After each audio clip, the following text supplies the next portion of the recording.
A descriminalização do aborto no Brasil é um assunto antigo, mas cercado de tabus. Apesar de ser um tema delicado que envolve questões morais e religiosas, é necessário ampliar a discussão, pois muitas mulheres estão perdendo a vida em procedimentos clandestinos. De acordo com a Organização Mundial da Saúde, 39 mil mulheres morrem e milhões são hospitalizadas em todo o mundo anualmente com complicações causadas por abortos inseguros. No Brasil, os números são imprecisos, mas dados do Ministério da Saúde de 2018 apontavam que cerca de 1 milhão de abortos induzidos ocorrem todos os anos no Brasil. Não podemos ficar indiferentes a essa realidade. É essencial conhecer o tema e discuti-lo. Por isso, o direito ao aborto é o nosso assunto de hoje. Entra na roda com a gente.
Está começando mais um Roda de Mulheres.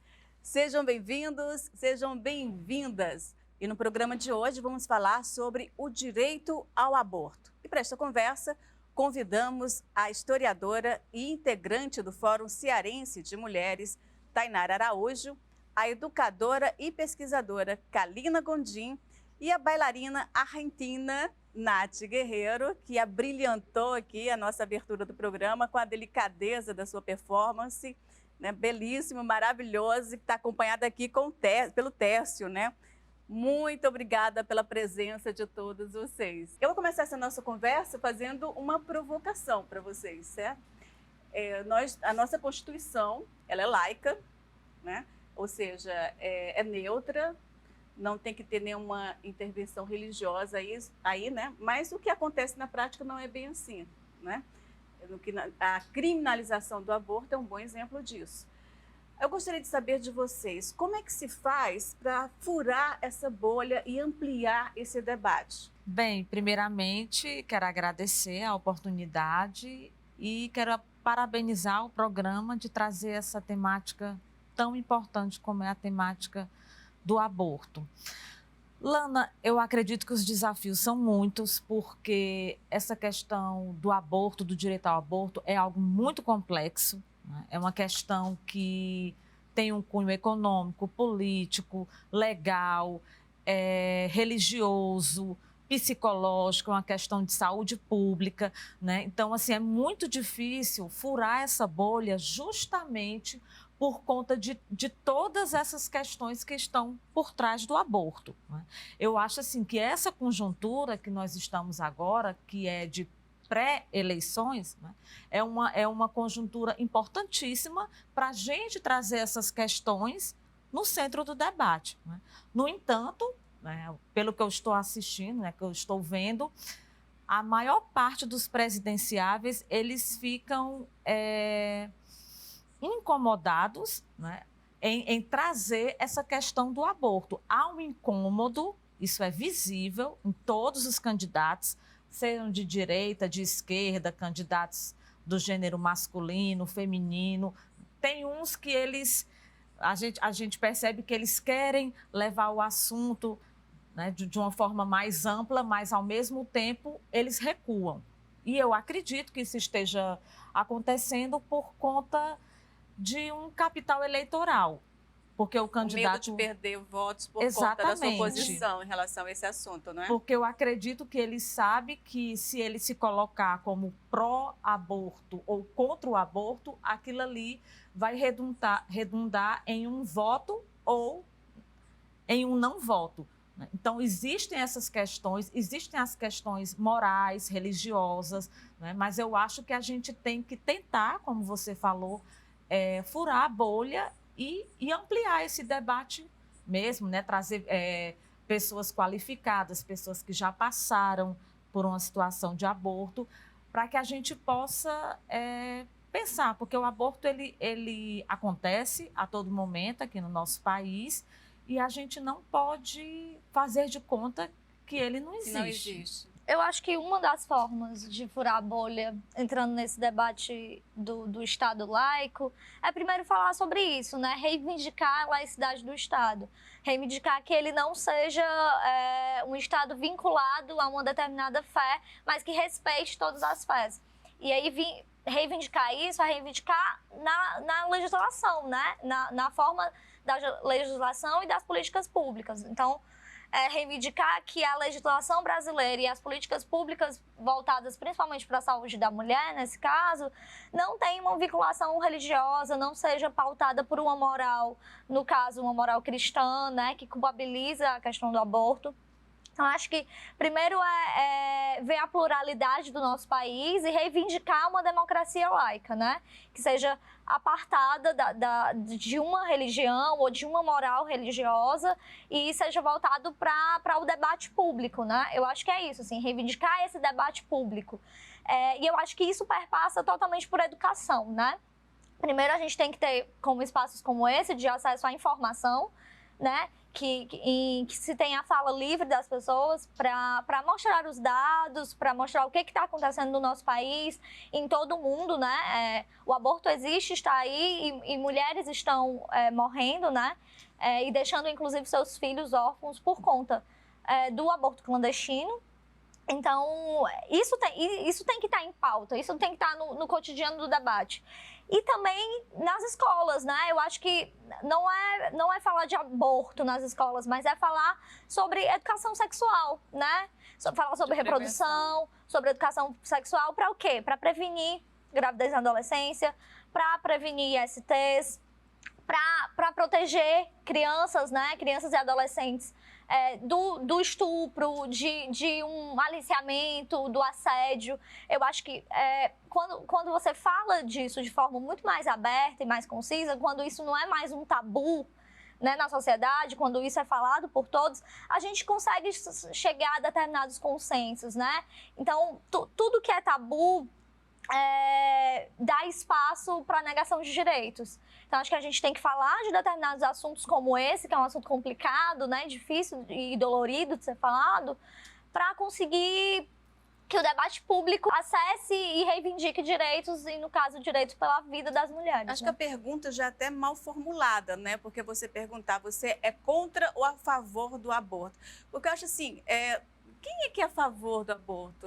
Eu não acredito que... Né? Acho que a pessoa que pratica não é a favor. Acho que ali foi uma situação gerada, uma situação que talvez ela não tenha como lidar com aquilo, entendeu? E assim, e coloco você na posição muito de você é a favor ou contra a morte, matar, né? Então, assim, é um termo muito pesado, muito duro. Eu acho que a gente precisa realmente ampliar esse debate, porque, como vocês falaram, tem mulheres que estão morrendo por conta disso, porque o fato de uma pessoa ser a favor ou contra, isso não impede que muitas estejam praticando e nas condições que elas estejam praticando, né?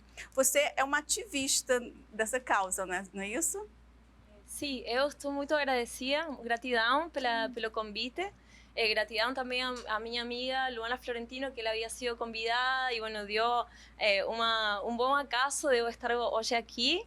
Eu acho que para partilhar minha experiência como argentina, também dançarina e artivista também, que participé de todo o processo que foi faz uns anos, em 2020, 30 de dezembro de 2020, e promulgada a lei em janeiro de 2021, foi aprovada a lei de intervenção voluntária da gravidez, seria o embaraço. Embaraço. Então, Seria essa perspectiva também de poder enfatizar em que é uma interrupção de um processo de gestação, como existem de forma natural, também sabemos que existem muitos abortos espontâneos também, e então enfatizar em estas vantagens da mulher de interromper esse processo que tem, claro, uma carga vital, como tantos outros processos en nosso organismo que también son interrumpidos, y bueno, esos procesos vitales en nuestro cuerpo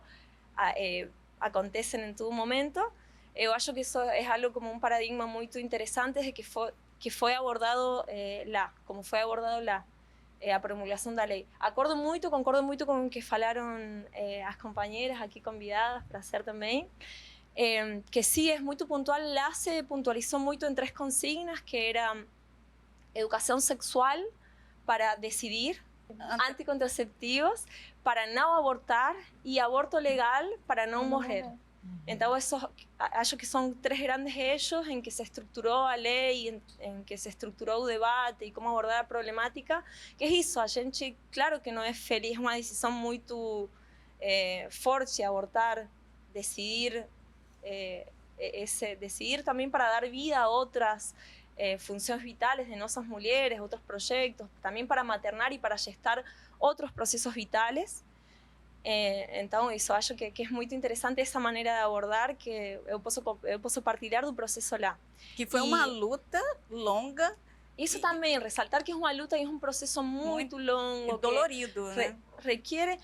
Isso também, o processo lá também tem um enfoque, e eu acho que tem muito a ver com as lutas pelos direitos humanos. Aqui também houve uma ditadura, sabemos que em muitos países daqui de Latinoamérica ocorreram ditaduras. Lá na década dos 70 ocorreu uma ditadura, uma massacre terrível.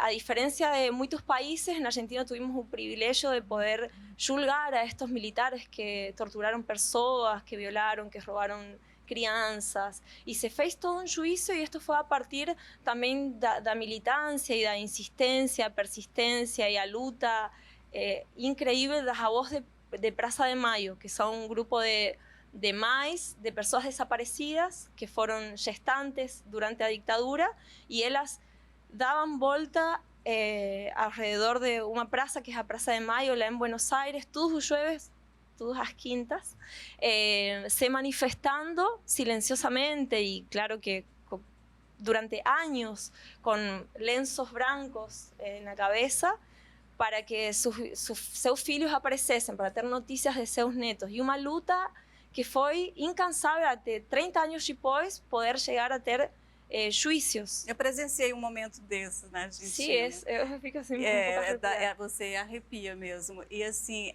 eu acho assim admirável o ativismo e a força, que é uma coisa que infelizmente nós não tivemos aqui, que foi exatamente a punição dessas pessoas na ditadura.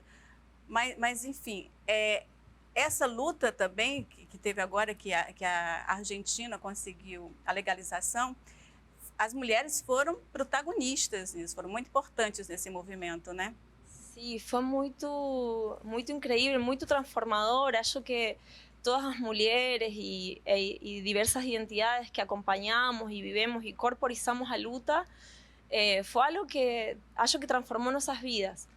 Foi um processo muito largo, mas também desde uma coisa muito afirmativa, muito alegre. Eu acho que mencioné as lutas das avós de Praça de Maio porque a partir de aí muitas lutas relacionadas com a democracia se relacionaram com uma coisa afirmativa, com uma coisa de alegria, que se bem são processos muito dolorosos e que históricamente as sociedades nos temos que fazer cargo desses processos e gerar todas as condições para que esses processos possam sarar e bueno, ter justiça, ter igualdade, ter algo que ainda va a ser, imagino, no sé cuánto tiempo va a tomar para disminuir esas desigualdades. Mas desde uma coisa muito afirmativa, lá na rua havia crianças, adolescentes, mulheres maiores. Hubo um símbolo na luta da legalização do aborto na Argentina, que foi o lenço, também em relação com a luta das avós de Praça de Maio, um lenço verde. Então hubo um fenômeno que se chamou a onda verde, como a gran maré verde. Essa discussão aqui no Brasil ainda está passando muito pelo conservadorismo, né? Inclusive, eu gostaria da opinião de vocês a respeito dessa cartilha do Ministério da Saúde que diz que não existe aborto legal no Brasil. Há um tempo atrás, teve um encontro, né, para fazer um acordo mundial, né, pautado na questão da defesa dos direitos reprodutivos e da educação sexual. Né? Quem levou à frente foram os Estados Unidos, né? Então, assim, a maior parte dos países europeus e muitos países da América Latina assinaram essa aliança global. No entanto, o Brasil, né, ele não assinou e, segundo as palavras da ministra, né, da Damares, foi porque o texto ele continha algumas pautas dúbias, não era claro, e por conta disso o Brasil resolveu não assinar. Então, assim, o Brasil, dentro dessa aliança global, ficou do lado de países ultraconservadores, de países que têm regimes, a exemplo daqueles regimes islâmicos, né? Então, assim, no cenário mundial, né, o Brasil ele figura como um país atualmente, nessa questão até de educação sexual, como um país ultraconservador. Né? E é importante, né, assim, eu, enquanto educadora, ressaltar aqui que a ONU ela defende, em todos os seus documentos, a educação sexual. Porque, segundo a organização, a educação sexual é uma questão de direitos humanos e é uma questão de proteção de crianças e adolescentes. Então, o Brasil hoje ele está na contramão do que a ONU estipula, né, no quesito de educação sexual e de proteção dessas crianças. Né? E assim, mas essa questão do Brasil não aparecer como signatário, isso reflete o momento que alguns autores chamam de neoconservador ou ultraconservador, no qual o Brasil hoje está inserido. Então, assim, até a própria questão de fazer a defesa da educação sexual ou da defesa de apontar, por exemplo, que existe um outro tipo de família, que não a família tradicional, isso aí já gera inúmeras polêmicas, discursos de negação, discursos de ódio. Então, assim, o cenário, a conjuntura é bastante preocupante aqui no Brasil. Uma questão, é uma polarização intensa, é como você colocou, ou você é a favor ou contra o aborto. E a gente não pode pensar, refletir uma questão tão complexa de uma forma tão simplista. Tipo, e simplificar de uma forma rasteira, né? Exatamente. Porque coloca como, se você não é contra, então você é a favor da morte, né? Se tem os pró-vidas e o outro grupo é o quê? Pró-morte. E aí fala desse contexto mesmo do Brasil, que é um Brasil que agora, em 2020, né, se junta a outros 5 países e assina um consenso entre esses países de políticas anti-aborto. Né? É um país que se coloca realmente como pária da luta das mulheres, como pária dos direitos das mulheres, né? Que se coloca do outro lado. Né? E aí, qual é esse outro lado? É o lado do patriarcado, né? O que é o patriarcado? É exatamente esse sistema que coloca que nós não temos direitos aos nossos corpos nem às nossas vidas, né? Que coloca as mulheres sob dominação do masculino, sobre exploração do masculino. E o que é que a falta de direitos sexuais e reprodutivos traz para as mulheres? Exatamente isso, o domínio do masculino, né? É o homem que vai dizer quantos filhos você vai ter, quando, onde, né? O que você vai fazer com a sua sexualidade, né? É um governo, inclusive, que se estrutura, né, nessa questão, nessa pauta que a gente via no regime militar, tanto que ele faz uma defesa desse regime, desse período, né, faixa da nossa história, né? No regime militar, muitas militantes de esquerdas eram presas não por estarem fazendo nada no momento, assim, né, de protesto, mas por eles acharem um anticoncepcional na bolsa delas. Então, assim, essas pautas vão e voltam, né? Vão e voltam o quê? Os homens querendo mandar nos corpos das mulheres e querendo dizer o que elas podem fazer ou não com esses corpos, né? Então, assim, essa onda de extrema-direita que tomou parte do globo e que agora está sendo retirada, né? É uma onda contra os direitos das mulheres, contra os avanços que a gente teve acesso ao longo de todo esse tempo de luta. E onde é que fica o lugar de fala da mulher? Mas isso aí, Tainara, a gente vai ver no próximo bloco. Voltamos já já.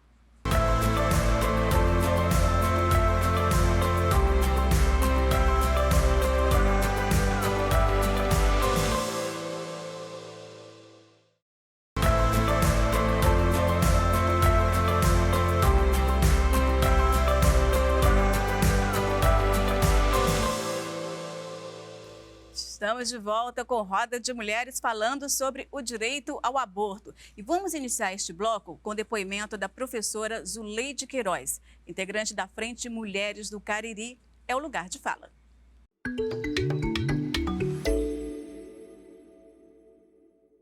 Sou Zuleide Queiroz, sou professora, integro a Frente Mulheres do Cariri e o Resistência Feminista, um coletivo nacional e latino-americano. E também sou mãe. Gostaria de falar aqui sobre o aborto na perspectiva do direito de decidir.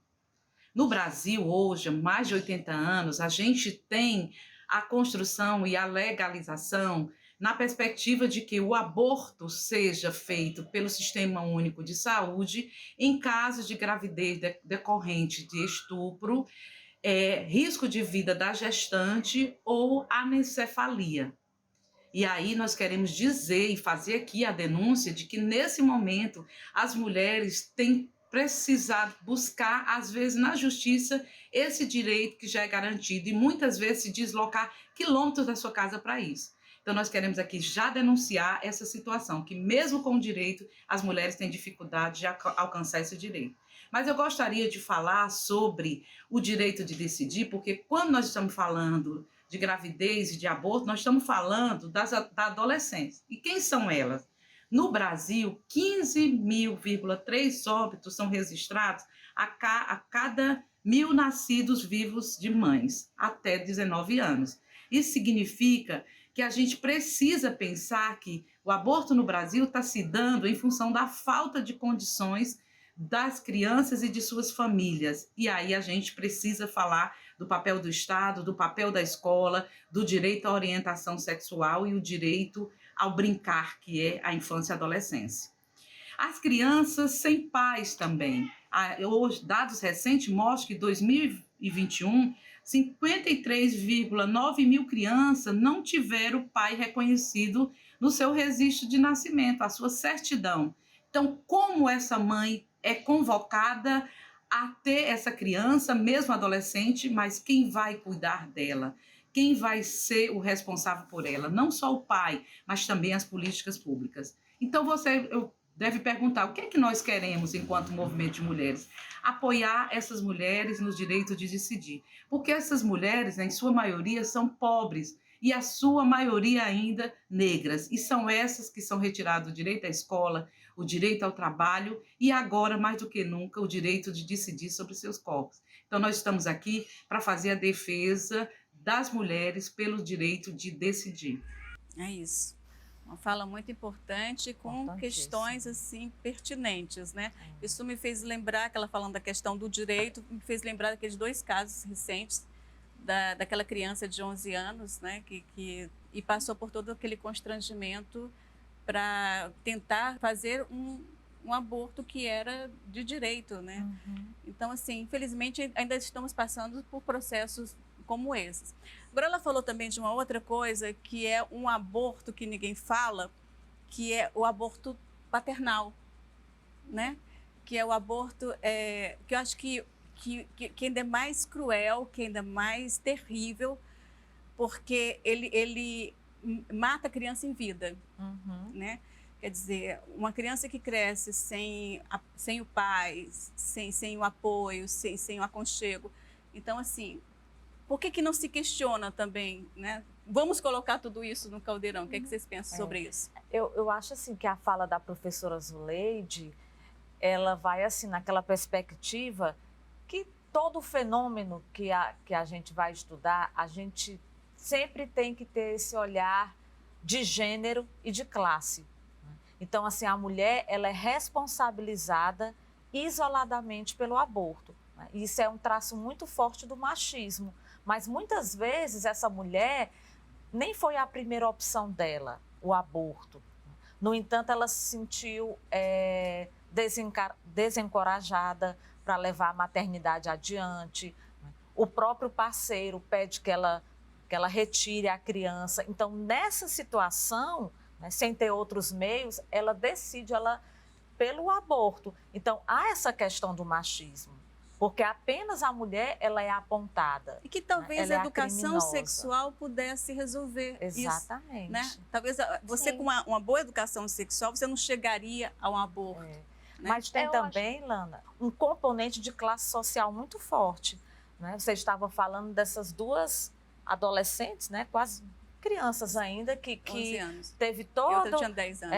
essa questão aqui no nosso país, bem recentemente. Mas essas duas crianças, né, adolescentes... Só relembrando, uma era um caso no Espírito Santo, né, daquela menina, e a outra foi mais recente, de onde foi em Santa Catarina, que teve até o caso da juíza, que pediu para ela esperar mais um pouquinho, né? E que foi afastada do lar, que foi uma coisa mais grave ainda. Elas têm algo em comum, né? Elas são pertencentes às classes sociais mais desfavorecidas. Então, tem essa questão de classe também muito forte, porque as mulheres de classe média alta, elas também fazem aborto.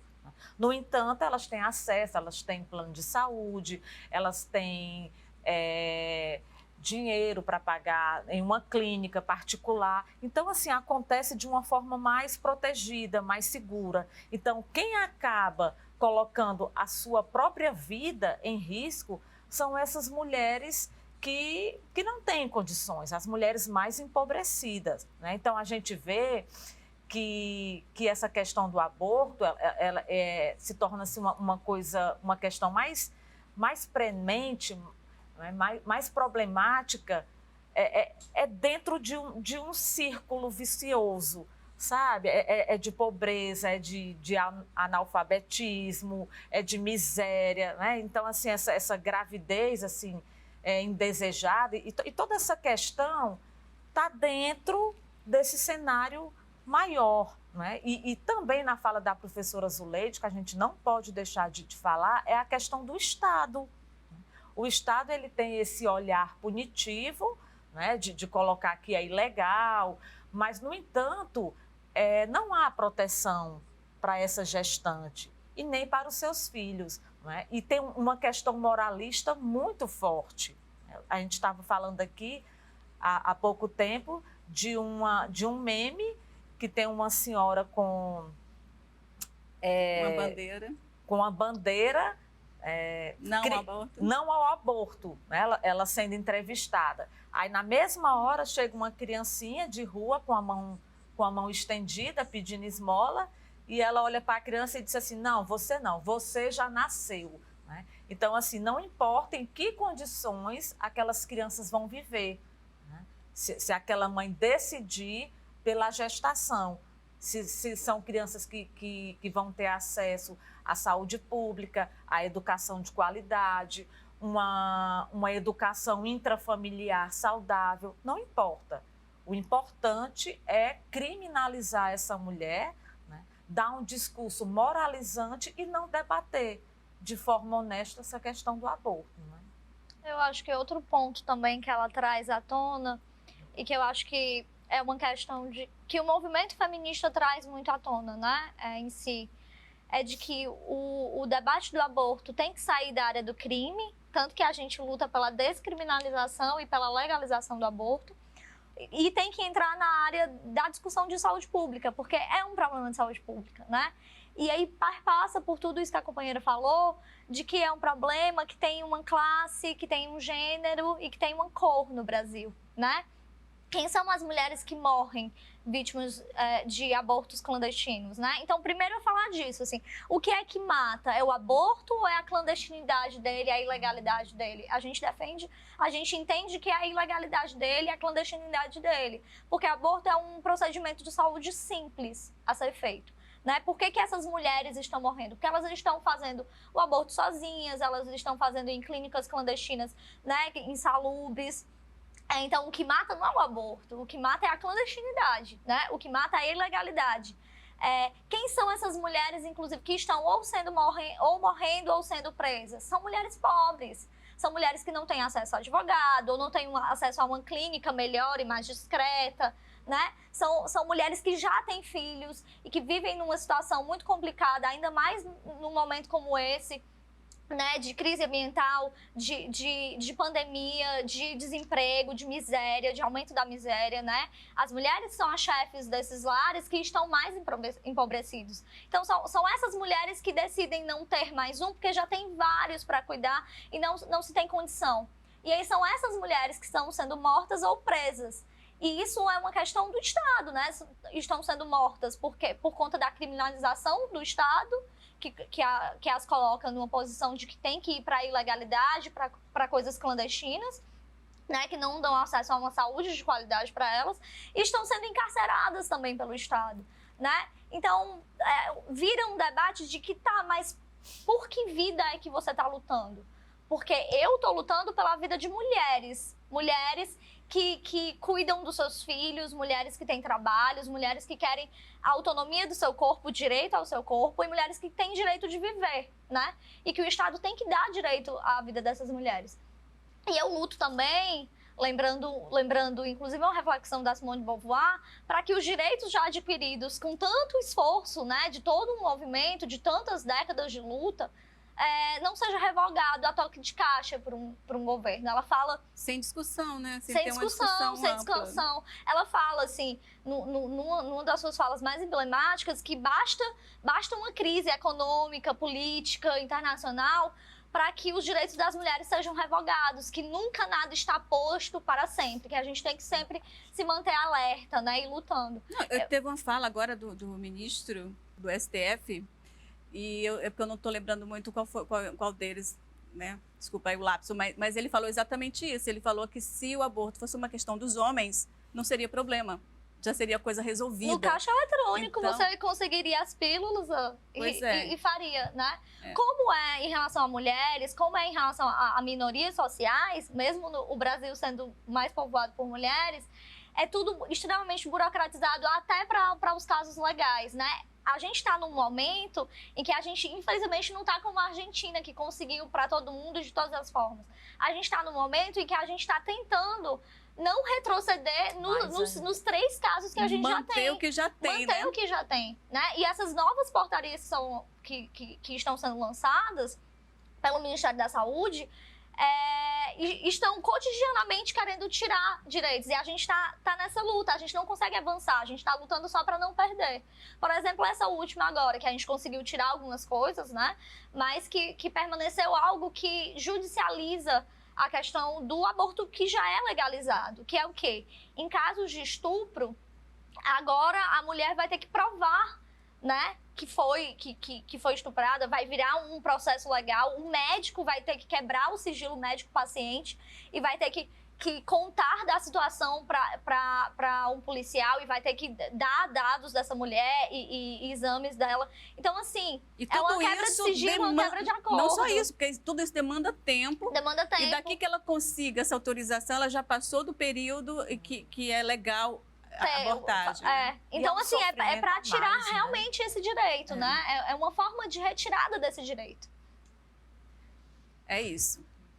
Eu acho muito interessante que se esté como poniendo esta UAR, que se estén discutiendo aquí estas cosas, porque acho que o potente o poderoso e o perigoso para certos lugares, de que as mulheres, porque o direito a decidir, o direito a abortar é um direito da liberdade, que tem que ver com que as mulheres sejam mais livres, e acarrea um montão de outras coisas que nos oprimem e nos causan desigualdades. No podemos andar pelas ruas porque por miedo, hay toda una cosa como una carga de miedo, de culpa, de dores, de feridas sobre nuestros cuerpos, y no nosos, sino históricamente, nosas mães, nosas avós, y então acho que este tipo de lutas, de estar falando pelas das mulheres que morren por abortos, cuando los abortos acontecen, cuando existe a posibilidad de la mujer decidir en determinadas condiciones, claro que como a lei seria, é assim muito mais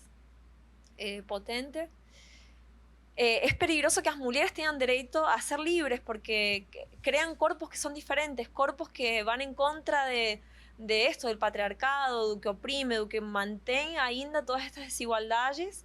E esto, que hay personas que as desigualdades económicas das mulheres, as mulheres morrem. Eu acho que aqui Ceará é um dos lugares onde mais morrem mulheres. Então, que estas lutas se possibilitem, estas conversas possibilitam também discutir e plantear outras coisas e poder dizer, não, claro, eu posso, você também tem essa mesma inquietude, você também. E poder empezar a falar dessas coisas e ver que en realidad somos muitas pessoas, muitas mulheres, muitas identidades, quienes estamos ya percibiendo estas, y ya basta, ya estamos como dando pasos así, y es una ola que realmente vem para, assim, debaixo da terra, para gerar transformações muito grandes. Então, acho aos muito pouquinhos potente. a gente chega lá. Como é que vocês acham que a educação ela pode modificar esse quadro? Como eu falei anteriormente, a ONU, ela defende que haja a questão da educação sexual no currículo oficial das escolas. Porque, assim, a educação sexual já está mais que comprovado que ela auxilia a crianças e adolescentes na identificação de possíveis abusos sexuais, né, no conhecimento do seu corpo, no autocuidado, na autopreservação e, logicamente, de métodos contraceptivos, de planejamento familiar, né? Então, assim, mas infelizmente, não, como você falou, como várias questões da nossa sociedade, elas não são discutidas de forma transparente, de forma frontal. Então, assim, existe um tom moralista, um tom religioso, e essas questões elas acabam ficando sempre empurradas lá para frente, né? Mas a educação sexual, sim, ela cumpre um papel importantíssimo. E assim, Lana, eu acho que é uma questão muito de educação mesmo, tá? Porque há uma confusão no seio da sociedade, até entre conceitos do que seja identidade sexual, orientação sexual, confusão entre os conceitos de sexo e sexualidade, que não são a mesma coisa. Então precisa, e assim, quanto mais um assunto ele é incompreendido, maior as forças, né, que querem se manter no poder, eles têm como agir. Né? Porque cria um tabu muito forte em volta do assunto. Né? Aí através do pânico moral, né? Exato, fica um terreno propício para manipulação, com medo. Então, assim, a partir do momento que a gente vai levando essas discussões à frente, vai aumentando o nível de compreensão das pessoas, e isso aí vai fazendo com que não haja tanta manipulação. É isso. Vamos continuar com essa conversa. No próximo bloco, voltamos já já.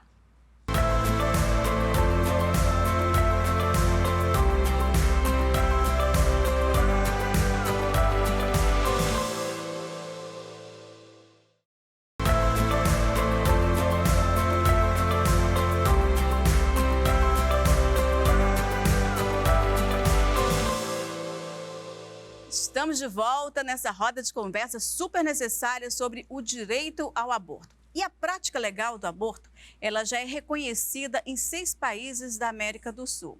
São eles Uruguai, a Guiana, Guiana Francesa, Colômbia e agora, recentemente, a Argentina, que cedeu após uma mobilização histórica feminina com muitas manifestações e pressão política. Mas quem vai contar melhor essa história é a Nath, que fez parte desses movimentos, não é isso, Nath?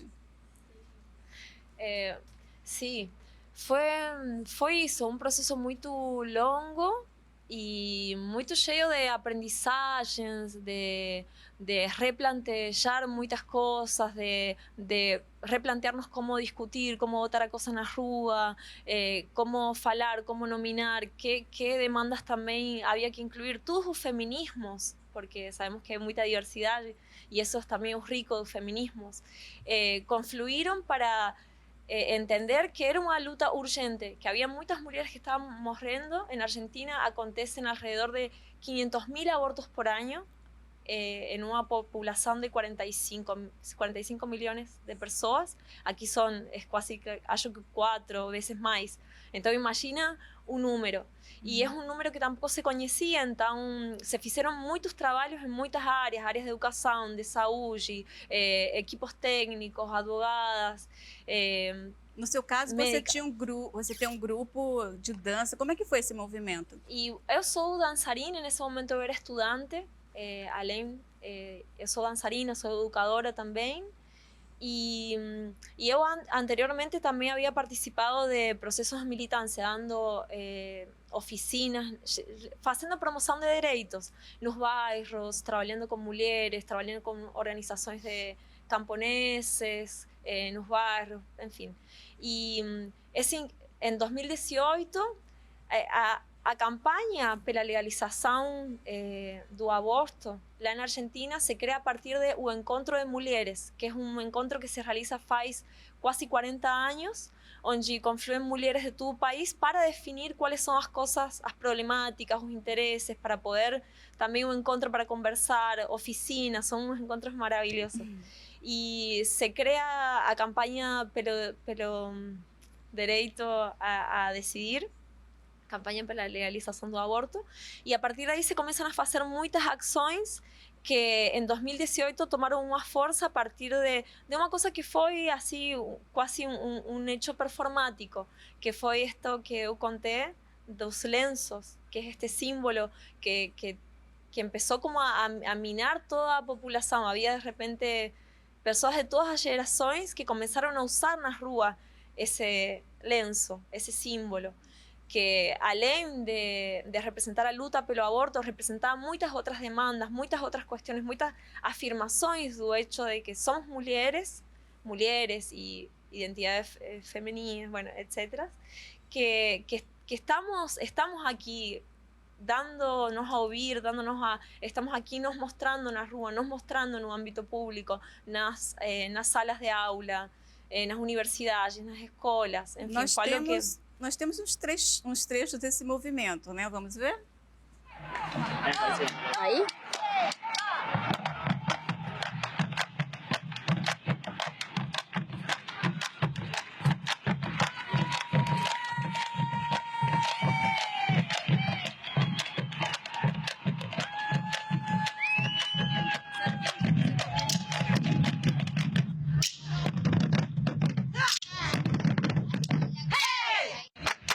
Eso fue una de las tantas acciones que se hicieron en torno a esta lucha. Eso fue en Córdoba, Argentina, que fue la ciudad donde yo moraba. Y bueno, se replicó también de eso en todo el país, en muchos lugares. Así fue una cosa bien masiva que en las redes, con hashtag y bueno, muchas otras estrategias, se comenzaron como a replicar. Y bueno, esto fue organizado por una profesora, directora amiga, que es Ariana Andreoli. En ese momento eu estaba en contacto con él, ahora también, mas ahí él era profesora do curso que yo estudié, que es una profesora de danzas. Y bueno, y ahí surgió la necesidad y a inquietud de poder nos expresar también en la rúa. Esa danza se llama malambo y es una danza que históricamente fue casi limitada a los hombres. Só os homens danzan malambo, que tiene que ver con... É uma dança tradicional? Es una danza popular tradicional de la. Y es una danza que que durante muito tempo foi só como para os homens, como tantas outras práticas e tantas outras. Então, o fato de ser mulheres dançando é uma revolução, é isso? Malamo era toda uma decisão, também entendimos que muitos movimentos e muitas coisas que era uma decisão política e era uma decisão de colocar determinadas coisas como hoje, é uma decisão estar falando disso aqui. Então, isso foi convocado assim, quase espontaneamente, se chamou e, bueno, muitas pessoas, e isso é em frente da legislatura de lá. Então, se fizeram muitas ações assim, o dia da aprovação, assim, até que a lei tuvo que ser discutida, tuvo que ser apresentada, todos os legisladores, vereadores, tuvieron que se pronunciar a favor ou em contra, mas tuvieron que se posicionar respecto a esta situação, que es tudo que ya falamos, que en Argentina también se da da mesma maneira. E isso, organizações das mais diversas. Falamos aqui da laicidade também do país, e lá também é um país laico, mas sabemos que a composição é muito complexa. A composição das subjetividades, a composição religiosa é muito complexa. Lá nós trabalhamos, eu tenho uma muito amiga também que trabalha em uma organização que se chama Católicas pelo Direito a Decidir. Então, en todos los ámbitos, en todos los campos, hay mujeres que se están preguntando acerca de por qué continúa esta problemática, están dispuestas a se posicionar, a lutar y a colocar. Algo que lo interesante de esos movimientos es que nuestros cuerpos diversos, levando nuestras sexualidades, nuestras identidades, nuestras decisiones de vivir libremente, fueron colocados en la rúa. E isso foi muito potente, muito belo. Foi belíssimo. Mas essa questão da religião tá andando junto aí é muito importante, né? Entrar nessa discussão também. Como é que vocês pensam isso? Eu fico pensando nas religiosas no período da ditadura aqui, que houve um racha, né? Assim, ao mesmo tempo que quando se estava chegando nesse momento de golpe de Estado, né, em que se conflagrou na ditadura de 1964, teve uma marcha de mulheres cristãs, católicas, pedindo pelo golpe, né, pedindo pela retirada da democracia, pela intervenção dos militares. Ao mesmo tempo que isso existiu e tinha esse movimento conservador de mulheres, durante toda a ditadura, tiveram mulheres religiosas, como uma pastoral que eu pesquisei, que era o Ninho, que lutava pela vida das mulheres pobres, que lutava pela democracia, pela retomada da democracia, que foram grandes bastiões da luta pela democracia, da luta pela anistia política dos presos políticos, da luta pela vida, né, das mulheres, da luta por prostitutas que eram subjugadas ainda mais e massacradas nesse regime, na luta por mulheres que estavam presas. Então, assim, ao mesmo tempo em que se tinha um movimento conservador na igreja, se tinha a teologia da libertação, que era esse movimento de volta da igreja aos pobres, e um movimento revolucionário, né? De, olha, o que está posto e o que está aqui é uma política de morte, é uma política que não valoriza a vida, mas que valoriza a violência, a tortura, né? Que não dá emprego para as pessoas, que não dá casa para as pessoas, né? Mas que valoriza um patriarcado rico, né? Que leva dinheiro para fora do país em vez de deixar aqui. Então, se tem esse movimento, e as mulheres é que formam esse movimento, porque são as mulheres que lideram essas igrejas, o chão dessas igrejas, né? Assim, então, assim, a nossa sociedade é formada por mulheres de diversas religiões que reivindicam, sim, o direito das mulheres, e isso não só hoje, historicamente, né? E eu acho que a gente tem que reivindicar esse espaço também, né? Aqui também as católicas pelo direito de decidir têm um papel muito importante nesse debate, de colocando, olha, a nossa fé não vai contra os nossos ideais feministas, né? A nossa fé diz o quê? Que é para nós termos vida e vida em abundância. E as mulheres têm direito a ter vida e vida em abundância, né? Então, lutar pelos direitos reprodutivos e sexuais das mulheres também é lutar pela vida, né? Então, assim, eu acho que a gente tem que olhar também para esses movimentos diversos, né? De quem são essas mulheres. E de que há, sim, movimentos de mulheres cristãs e de diversas outras religiões que lutam por políticas para as mulheres, né? Isso é muito importante. Ela estava falando aí do movimento das católicas pelo direito de decidir. E assim, o aborto, como qualquer outra questão, né, da sociedade, ela traz assim esse embate, né, esse fluxo, esse contrafluxo, do mesmo jeito que há essa questão dessas católicas, né, defendendo a questão da decisão. O Papa Francisco, que ele é conhecido por uma postura progressista, ele falou que o aborto é um descarte de seres humanos. Então, assim, tem essas questões, né? A gente vai para frente, mas ao mesmo tempo a gente é puxado, porque de fato é uma questão muito complexa.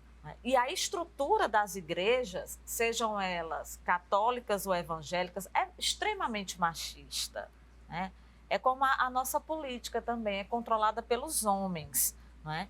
E teve uma coisa que eu falei aqui no início, Lana, que nós estamos em um momento propício para a gente debater a questão do aborto por conta da vinda das eleições.